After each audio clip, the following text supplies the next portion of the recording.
Sir long term ஹோல்டிங்கில் இப்போ stock நம்ம ஏன் வித்து ப்ராஃபிட் புக்கிங் பண்ணிவிட்டு வேறு மாதிரி வாங்கக்கூடாது? சரி, இது ப்ராஃபிட் புக்கிங்கில் எனக்கு 2-3 பிரச்சனை இருக்குது. என்னென்னா, இது நாள் வரைக்கும் நான் ரிக்ரெட் பண்ணது நான் வாங்காத கம்பெனி பற்றி இல்லை. வாங்கிட்டு விற்றதுக்கப்புறம் அந்த ஸ்டாக் 10 மடங்கு 20 மடங்கு போகும்போது பார்த்து வருத்தப்படுறது தான் ரொம்ப அதிகமாக இருக்குது. இந்த ப்ராஃபிட் புக்கிங்கில் 2 இஷ்யூவை நான் பார்க்குறேன். ஒன்று, நீங்கள் ஒரு விலையில் வந்து விற்றுறீங்க ஸ்டாக்கை. விற்ற உடனே என்ன பண்ணுறோன்னா, most of the retail investors அந்த பணத்தை வந்து யாரும் கேஷாக வச்சுக்கிறது இல்லை. அடுத்த கம்பெனிக்கு நீங்கள் மூவ் ஆன் ஆயிடுறீங்க. கீழே வந்ததுக்கப்புறம் வாங்கணும்னு நினைப்பீங்க.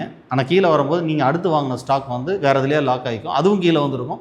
ஸோ நீங்கள் அதை விற்க முடியாது, மாட்டிக்குவீங்க. இந்த ஸ்டாக்கும் மாட்டிக்கும். அதுக்கு இந்த ஸ்டாக்லேயே இருந்துக்கலாம்.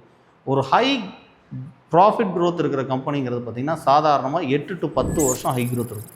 அதுக்கப்புறம் பார்த்திங்கன்னா ஸ்டாண்டர்ட் க்ரோத்துக்கு வந்துடும். ஃபார் எக்ஸாம்பிள் ஒரு 30% 40% க்ரோத் வந்து ஒரு கம்பெனி வளருதுன்னு நம்ம ஐடென்டிஃபை பண்ணி வாங்குகிறோன்னு வச்சுங்களேன். அந்த வளர்ச்சி வந்து அந்த கம்பெனியில் அந்த செக்டாரில் அதிகபட்சம் பார்த்திங்கன்னா ஒரு 8 to 10 வருஷம் தான் இருக்கும். அந்த 10 வருஷம் டேர்ம் வந்து நீங்கள் கம்ப்ளீட் பண்ணியே ஆகணும்.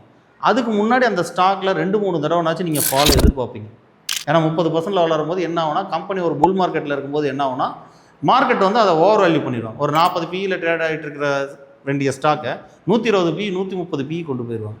மறுபடியும் அது வேல்யூவேஷன் அட்ஜஸ்ட் ஆகும். அதில் வந்து 2 வகையான அட்ஜஸ்ட்மெண்ட் இருக்குது. நான் முதலே சொல்லியிருக்கேன். ஒன்று ப்ரைஸ் கரெக்ட் ஆகலாம், இல்லைன்னா டைம் கரெக்ஷனாக இருக்கும். 2மே நீங்கள் இது பண்ண முடியும். இப்போ நீங்கள் ஸ்டாக்கை விற்றுறீங்க, ஆனால் இங்கே க்ரோத் இருந்துக்கிட்டே இருக்குது. நீங்கள் வேறு இடத்துல போய் மாட்டிக்கிறீங்க. இந்த ஸ்டாக் மறுபடியும் வாங்குறதில்ல.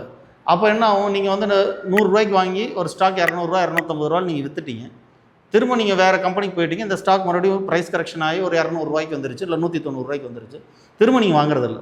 அது 170 வரும்னு நினைப்போம், இல்லை 150 வரும்னு நினைப்போம், வாங்காமையே விட்டுருவோம். அதுக்கப்புறம் ஒரு 2-3 வருஷம் நீங்கள் நெக்ஸ்ட் ஸ்டாக்கில் ப்ராஃபிட் பண்ணிட்டு வர்றதுக்குள்ளே இந்த ஸ்டாக் ஹை க்ரோத் ஸ்டாக்குங்கன்னா 400 ரூபாய்க்கு. அது கம்முன்னு இருந்திருந்தோம்னாவே நமக்கு எந்த ப்ராப்ளமும் வராது. அப்புறம் டாக்ஸேஷன். இப்போ சரி, இன்றைக்கி நம்ம வந்து ஸ்டாக்கை விற்கிறோம்னு வச்சுக்கோங்க, 12.5% கட்டுறோம். 90% ஆஃப் த டைம்ஸ் ஸ்டாக் அந்த ஃபால் வந்து 10 to 15% மேலே போகிறதே இல்லைங்க. எப்போவாவது தான் 40% 30% இந்த மாதிரி சினாரியோவில் வந்து வர்றது. அது வந்து பார்த்திங்கன்னா ஒரு 5 வருஷத்துக்கு ஒருக்கா 3 வருஷத்துக்கு ஒருக்கா தான் நடக்குது.